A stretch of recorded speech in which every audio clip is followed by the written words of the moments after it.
Hey, what's up guys, welcome back to the channel, and today I'm going to show you how to sell precious metals on Uphold. Let's get straight into the video. The first step, of course, is to log into your Uphold account, and next you want to click on the metals tab.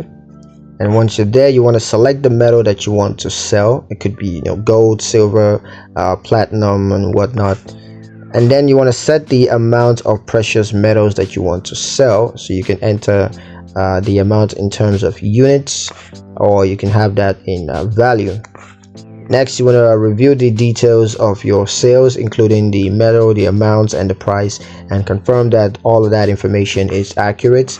And once that's done, just complete the sale by clicking the sell button. And yeah, that's pretty much it on how to sell precious metals on Uphold.